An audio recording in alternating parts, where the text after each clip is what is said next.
And what are some of the complications that may come, that may affect women during the third trimester? What are some of the complications that women should look out for or be careful about during this time? Okay, so as I've said, all the danger signs I've mentioned are manifestations of various diseases. So I think already alluded to the issue of the high blood pressure of pregnancy, which is specifically called preeclampsia, and we've also talked about eclampsia.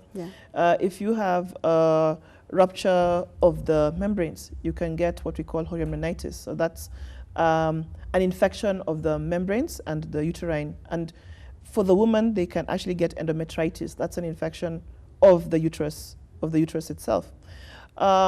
If we look at, because of the pregnancy, if she's having a placenta previa or having an abruption, these are all obstetric emergencies. We have her water breaks and the cord has prolapsed again. It's amazing. In fact, it's one of those things. It's a diagnosis you see, and then you know that it's a very good test of how good your staff is. Obviously, it's not a test that you want to perform like that. But even in Kenyatta, if you just mention the word cord prolapse, you will find that patient in theater in less than 5 minutes. Our midwives are so excellent. They really know how to manage a cord prolapse. But it's just telling you how serious that complication is. We don't want to lose the baby. We don't want to lose the mother. So bleeding, all that, everyone is just on toes.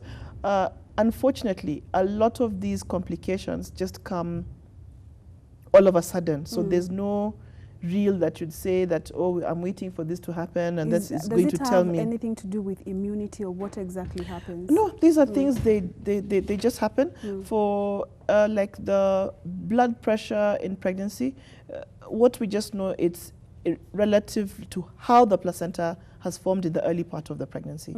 Yeah. Okay. And now, Doc, let's talk about the back pain. Is it a sign of, delivery, labor, or what would you say? Okay. Now, you've mentioned labor and you've mentioned back pain. Yeah. So what I'll do is let me just start with back pain. Back pain, right. So back pain, again, if it's a continuous pain, the most common reason is again the pregnancy. Now, what happens in pregnancy? You'll imagine that the baby is in front, and in the third trimester, you can see it's way there in front. So your spine has what it's called a center of gravity, and there's the way it's supposed to curve nicely when you're seated upright. I see you have a beautiful posture. Okay, so it means you're maintaining a very good posture, so you're not having any strain on your spine.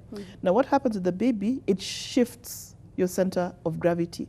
So you find that it's not going in the right plane. So you find for a lot of women, they're going to have back pain because of that. So again, it's just to advise them to walk and try to maintain a very good posture, but that would be the cause of back pain, unless they also have some other back issue, which was there before the pregnancy. Now, in labor, so you can have back pain, and there's a back pain for labor.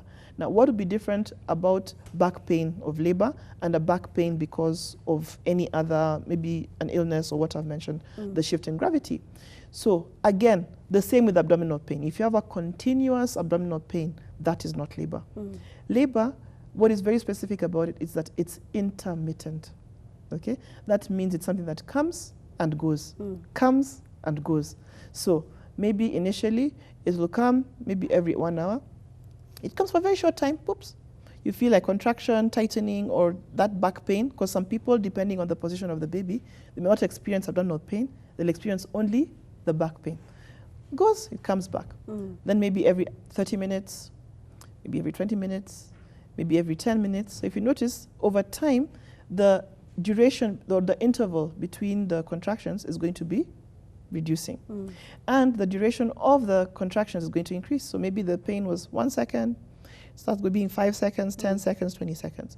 So what I normally tell people is that by the time you're having pain that lasts at least 10, 20 seconds, okay, and coming at least every once in 10 minutes, most probably because it's a rhythmic pain, and timed, not those ones of you imagine, it was 10 minutes, you check on your watch, Right. you find that that could be a sign that you're actually going into into labor. So that's so if it's a back pain that's having that type of system, then maybe that could be labor. Or if you're having abdominal pain and having that nature, it could be labor. And